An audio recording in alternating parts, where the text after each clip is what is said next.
हर हर महादेव सभी साथियों को। सोमवार का व्रत भगवान भोलेनाथ को समर्पित होता है। यह व्रत न केवल श्रद्धा का प्रतीक है, बल्कि यह हमारे जीवन में सुख, शांति और समृद्धि का मार्ग भी प्रशस्त करता है। कहा जाता है कि जो भी सच्चे मन से भगवान शिव की आराधना करता है, सोमवार का व्रत करता है और उनकी कथा श्रद्धा से सुनता है, उसके सारे दुख, कष्ट और बाधाएं दूर हो जाती हैं। भगवान शिव अपने भक्तों पर हमेशा कृपा बनाए रखते हैं और उनके जीवन को धन, धान्य, प्रेम और खुशियों से भर देते हैं। इसलिए सोमवार व्रत कथा सुनना केवल धार्मिक कर्तव्य नहीं, बल्कि आत्मा को शुद्ध करने वाला एक पावन अनुभव है। आइए हम सब मिलकर भोलेनाथ की महिमा का गुणगान करें और उनका आशीर्वाद अपने जीवन में प्राप्त करें। प्रिय साथियों, कथा को अंत तक अवश्य सुनें। भगवान शिव की कृपा प्राप्त करने के लिए कमेंट में हर हर महादेव अवश्य लिखें। अब प्रारंभ करते हैं सोमवार व्रत की यह दिव्य कथा।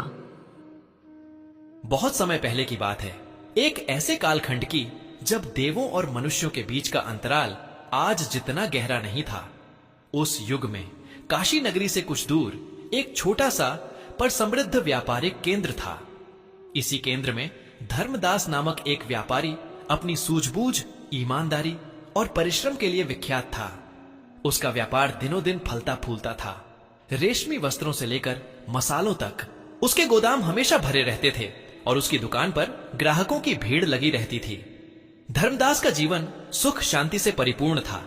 एक सुंदर घर था, एक धर्मपरायण पत्नी थी और 2 हंसमुख बच्चे थे जो उसकी दुनिया थे। लेकिन इन सबसे बढ़कर धर्मदास की सबसे बड़ी संपत्ति उसकी अटूट आस्था थी। वह भगवान शिव का अनन्य भक्त था। हर सोमवार वह पूरे विधि विधान से व्रत रखता, मंदिर में जाकर शिवजी का अभिषेक करता और दिन भर उपवास के बाद केवल फलाहार ग्रहण करता।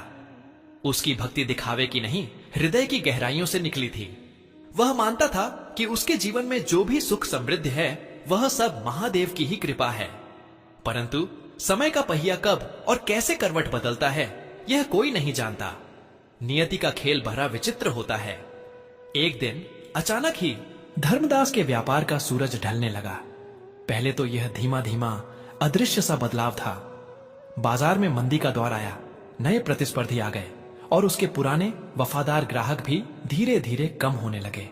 उसने सोचा, यह तो व्यापार का उतार चढ़ाव है, सब ठीक हो जाएगा। उसने और परिश्रम किया, नई नीतियां अपनाई, परंतु परिणाम निराशाजनक रहे। 1 साल बीता, फिर दूसरा साल। जो व्यापार कभी मुनाफे की बाहर लाता था वह अब सूखे पत्तों की तरह झरने लगा। गोदाम खाली होने लगे, दुकान पर ग्राहकों की चहल पहल कम हो गई और मुस्कुराहटें फीकी पड़ने लगीं। धर्मदास ने अपनी सारी जमा पूंजी व्यापार को बचाने में लगा दी। उसने अपने मित्रों, रिश्तेदारों से कर्ज लिया। सोचा कि एक बार फिर से प्रयास करेगा, बस एक बार। लेकिन विधाता को कुछ और ही मंजूर था। उसके सारे प्रयास रेत की दीवार से ढह गए। अंततः वह दिन भी आ गया जब धर्मदास का व्यापार पूरी तरह से ठप हो गया। उसकी दुकान पर ताला लग गया, लोगों का कर्ज चुकाना मुश्किल हो गया और एक एक करके उसकी सारी संपत्ति बिक गई। सबसे दर्दनाक क्षण तब आया जब उसका पैतृक घर भी हाथ से निकल गया। जिस घर में उसके बच्चों की किलकारियां गूंजा करती थीं, जहां उसकी पत्नी ने सुख दुख के पल बिताए थे, उसे छोड़कर एक छोटे से जीर्ण शीर्ण किराए के मकान में जाना पड़ा। धर्मदास, जो कभी सम्मान और समृद्धि का प्रतीक था, अब कर्ज में डूबा, दर दर ठोकर खाता एक साधारण व्यक्ति बन गया था। उसके बच्चे भूखे रहते, उसकी पत्नी की आंखों में हमेशा चिंता की छाया रहती। समाज में भी उसकी प्रतिष्ठा धूमिल हो गई थी। लोग उसे देखते तो सहानुभूति कम, तिरस्कार ज्यादा दिखाते। कई लोग ताने मारते, देखो, कहते थे महादेव के भक्त हैं, पर महादेव भी इनके काम ना आए। उसके मन में भी कभी कभी गहरा अंधेरा छा जाता। क्या सचमुच मेरी भक्ति में कोई कमी थी? क्या महादेव ने मुझे त्याग दिया? लेकिन नहीं, ये विचार क्षणिक थे। उसके हृदय के किसी कोने में आस्था का एक छोटा सा दीपक अब भी टिमटिमा रहा था। अपनी हर विपत्ति के बावजूद धर्मदास ने अपना सोमवार व्रत नहीं छोड़ा। चाहे उसके पास खाने को कुछ हो या ना हो, चाहे उसके मन में कितनी भी चिंताएं हों, वह हर सोमवार सुबह उठता, स्नान करता और अपने घर के छोटे से पूजा स्थान में बैठकर भगवान शिव का ध्यान करता। वह उस शक्ति पर विश्वास करता था जो इस पूरी सृष्टि को चलाती है, और उसे विश्वास था कि उसकी परीक्षा ली जा रही है। वह रोता नहीं था, शिकवा नहीं करता था, बस धैर्य और अटूट विश्वास के साथ अपने महादेव का नाम जपता रहता था। उसकी श्रद्धा किसी फल की कामना से नहीं थी, बल्कि विशुद्ध प्रेम और समर्पण से जन्मी थी। कैलाश पर्वत पर अपनी अर्धांगिनी पार्वती के साथ विराजमान भगवान शिव यह सब देख रहे थे। उन्होंने धर्मदास के हर आंसू, उसकी हर सांस, उसकी हर अनकही प्रार्थना को महसूस किया था। उन्होंने उसकी अटूट भक्ति, उसकी विषम परिस्थितियों में भी न डगमगाने वाली आस्था को देखा था। देवी पार्वती ने भी धर्मदास की दुर्दशा पर व्यथा व्यक्त की थी। शिवजी मुस्कुराए। उन्होंने पार्वती से कहा, देवी देखो इस मेरे भक्त को, इसने अपनी सारी संपत्ति खो दी, घर खो दिया, सम्मान खो दिया, लेकिन मुझसे अपना विश्वास नहीं खोया। यह वह दुर्लभ भक्त है जो फल की इच्छा नहीं, केवल अपने प्रभु के प्रति प्रेम रखता है। इसकी परीक्षा अब समाप्त हुई। अब समय आ गया है कि मैं इसकी सहायता करूं। अगले सोमवार की सुबह थी। धर्मदास ने अपनी पत्नी से कहा, आज मेरा सोमवार व्रत है। घर में जो भी थोड़ा बहुत अनाज बचा है उससे कुछ बना लेना। दोपहर को मैं मंदिर से लौटकर केवल थोड़ा ग्रहण करूंगा। उसकी पत्नी, जिसका नाम शांति था, ने उदास मन से हां कहा। घर में बस थोड़े से चावल और एक छुटकी दाल थी। उसने उसी से थोड़ा सा खिचड़ी बना दी, जो उनके बच्चों के लिए भी बामुश्किल पूरी पड़ती। धर्मदास मंदिर से लौटा। उसका शरीर थका हुआ था, मन चिंतित, परंतु हृदय में महादेव का नाम था। वह अपने घर के बाहर के छोटे से चबूतरे पर बैठा ही था कि तभी एक बूढ़ा दुर्बल भिक्षुक उसके पास आया। भिक्षुक के वस्त्र फटे पुराने थे, शरीर कांप रहा था और उसकी आंखें भूख से ढसी हुई थीं। वह बहुत ही दीनहीन अवस्था में था। भिक्षुक ने कराहती हुई आवाज में कहा, हे पुत्र, मैं कई दिनों से भूखा हूं, मेरा शरीर अब ढाने लगा है। क्या तुम्हारे घर में मुझे एक निवाला मिल सकता है? मेरे पेट में आग लगी है, प्रभु तुम्हें भला करे। धर्मदास ने उस भिक्षुक को देखा। अपने मन में उसने सोचा, आज मेरा व्रत है और घर में जो थोड़ा सा भोजन है वह भी मेरे बच्चों के लिए पर्याप्त नहीं है, ऊपर से मैं खुद भूखा हूं।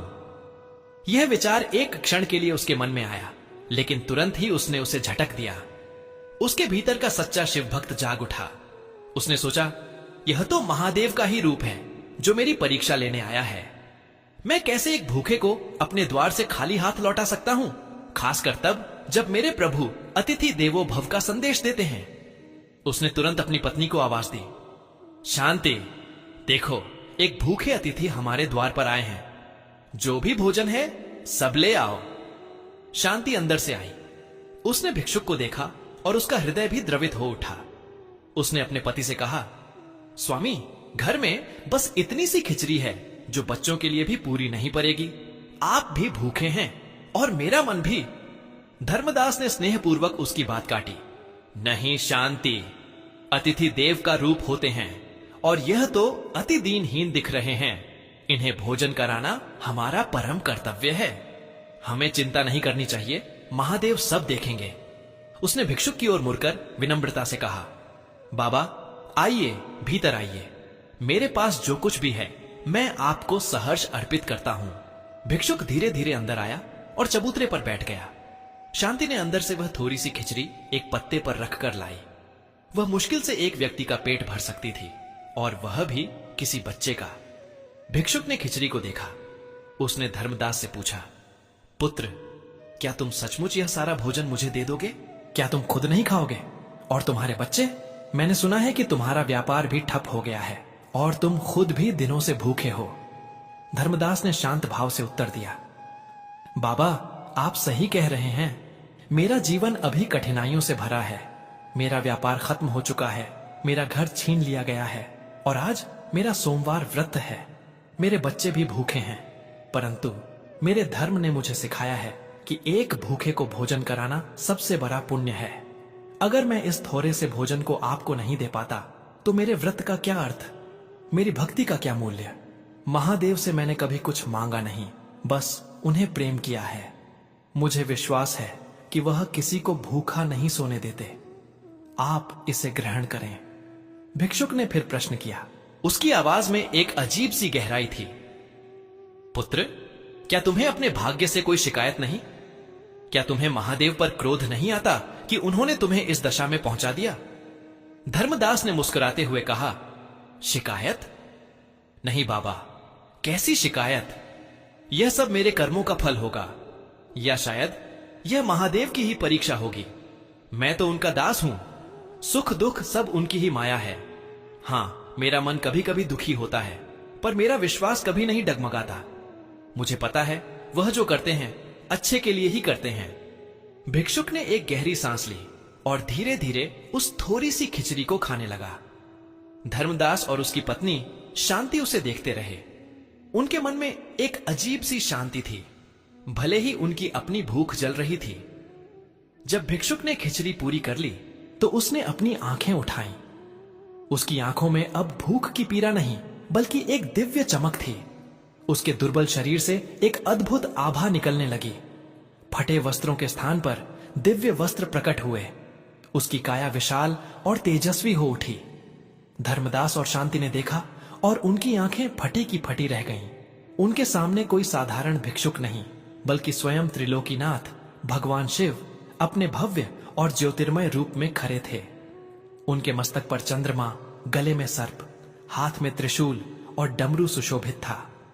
उनकी जटाओं से गंगा प्रवाहित हो रही थी और उनका पूरा शरीर ब्रह्मांडीय ऊर्जा से दमक रहा था।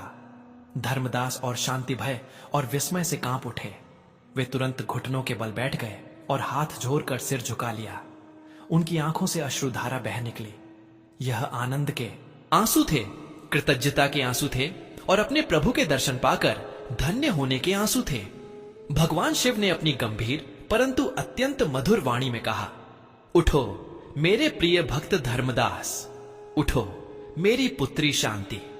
मैंने तुम्हारी वर्षों की अटूट श्रद्धा और दानवीरता की परीक्षा ली है। तुम इस परीक्षा में खरे उतरे हो। तुमने अपनी हर कठिनाई में भी मुझ पर विश्वास नहीं खोया और अपने अंतिम निवाले को भी एक भूखे को दान करने में संकोच नहीं किया। तुम्हारी यह निस्वार्थ भावना, तुम्हारी यह अटूट आस्था मेरे हृदय को छू गई है। शिवजी ने अपना आशीर्वाद भरा हाथ उठाया और बोले, हे धर्मदास, आज से तुम्हारे जीवन से सारे संकट दूर होते हैं। मैं तुम्हें वरदान देता हूं कि तुम्हारा खोया हुआ व्यापार न केवल वापस आएगा, बल्कि पहले से 10 गुना अधिक फलेगा फूलेगा। तुम्हारे सभी कर्ज माफ हो जाएंगे और जो तुम्हें अपमानित करते थे वे तुमसे क्षमा मांगेंगे। तुम्हारा घर तुम्हें वापस मिलेगा और तुम एक बार फिर धन धान्य से परिपूर्ण होगे। शिवजी ने आगे कहा, तुम्हारे बच्चे हमेशा सुखी रहेंगे और तुम्हारी पत्नी को कभी किसी चीज की कमी नहीं होगी। यह केवल भौतिक सुख समृद्धि का आशीर्वाद नहीं है, अपितु मैं तुम्हें मानसिक शांति, आध्यात्मिक उन्नति और संतोष का भी वरदान देता हूं। तुम्हारा नाम युगों युगों तक एक सच्चे भक्त और उदार हृदय वाले व्यक्ति के रूप में स्मरण किया जाएगा। तुम्हारी भक्ति ने तुम्हें वह सब कुछ दिला दिया है जो दुनिया में सबसे अनमोल है, मेरा प्रेम और मेरा आशीर्वाद। इतना कहकर भगवान शिव अदृश्य हो गए, परंतु उनकी दिव्य आभा और उनके आशीर्वाद के शब्द धर्मदास और शांति के हृदय में गूंजते रहे। वे दोनों वहीं खड़े रहे, स्तब्ध, आनंदित और कृतज्ञता से भरे हुए। उनकी आंखों से अब भी अश्रुधारा बह रही थी, पर वे अब पीड़ा के नहीं, अपार हर्ष के आंसू थे। अगले ही दिन से धर्मदास के जीवन में अद्भुत परिवर्तन आने शुरू हो गए। सुबह हुई तो एक धनी सेठ उसके घर पहुंचा। वह सेठ धर्मदास का पुराना ग्राहक था, जिसे धर्मदास ने कभी मुसीबत में मदद की थी। सेठ ने कहा, धर्मदास भैया, मैंने सुना कि आपका व्यापार ठप हो गया है। मैं आपके ईमानदारी और मेहनत से बहुत प्रभावित था। मैं चाहता हूं कि आप मेरे साथ जुड़कर व्यापार करें। मैं आपको सारी पूंजी दूंगा और जो कुछ भी आपका कर्ज है वह भी चुका दूंगा। बस आप अपनी ईमानदारी और सूझबूझ से काम करते रहें। धर्मदास ने विनम्रता से सेठ के सामने अपनी सारी दशा बताई। सेठ ने मुस्कुराकर कहा, मुझे कोई फर्क नहीं पड़ता, मुझे आप पर पूरा विश्वास है। यह सुनकर धर्मदास की आंखों में विश्वास के आंसू आ गए। कुछ ही दिनों में सेठ की मदद से धर्मदास ने फिर से अपना व्यापार शुरू किया। इस बार महादेव के आशीर्वाद से उसका व्यापार इतनी तेजी से बढ़ा कि उसने पिछले सारे नुकसानों की भरपाई कर दी। उसके नए उत्पाद, उसकी पुरानी साख और उसकी नई ऊर्जा सब मिलकर एक ऐसी सफलता की कथा लिखने लगे जिसकी किसी ने कल्पना भी नहीं की थी। उसके गोदाम फिर से भरे रहने लगे, उसकी दुकानें ग्राहकों से खचाखच भरी रहती। जो लोग उसे देखकर रास्ता बदल लेते थे वे अब उससे सलाह लेने आते थे। एक एक करके उसके सारे कर्ज चुक गए। उसका पुराना भव्य घर भी उसे वापस मिल गया। धर्मदास ने अपनी संपत्ति का सदुपयोग किया। उसने गरीबों की मदद की, मंदिरों का जीर्णोद्धार कराया और कई अनाथालयों व विद्यालयों को दान दिया। वह जानता था कि यह सब महादेव की कृपा है और इसका उपयोग दूसरों की भलाई के लिए होना चाहिए। धर्मदास ने कभी अपने सोमवार व्रत को नहीं छोड़ा। अब उसकी भक्ति में एक नया आयाम जुड़ गया था, कृतज्ञता का। वह हर सोमवार मंदिर जाकर महादेव का हृदय से धन्यवाद करता। उसकी पत्नी शांति भी उसके साथ हर सुख दुख में खड़ी रही और उसने अपने पति की भक्ति और धैर्य पर गर्व महसूस किया। उनके बच्चे भी बड़े होकर धर्मपरायण और विनम्र बने।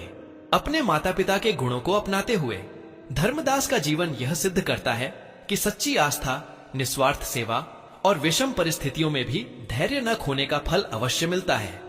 भले ही समय कितना भी कठिन क्यों न हो, यदि हम धर्म के मार्ग पर चलते हैं, ईश्वर पर अटूट विश्वास रखते हैं और अपने कर्तव्य का पालन करते हैं, तो अंततः दैवीय कृपा अवश्य प्राप्त होती है।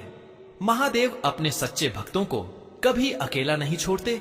उनकी परीक्षा कठिन हो सकती है, पर उनका आशीर्वाद उससे भी भरा और असीमित होता है। धर्मदास की कथा आज भी हमें प्रेरणा देती है कि जीवन की हर कसौटी पर हमें अपना विश्वास दृढ़ रखना चाहिए, क्योंकि अंत में जीत सत्य और श्रद्धा की ही होती है। साथियों, इस वीडियो में सोमवार व्रत की पावन कथा यहीं पर समापन होती है।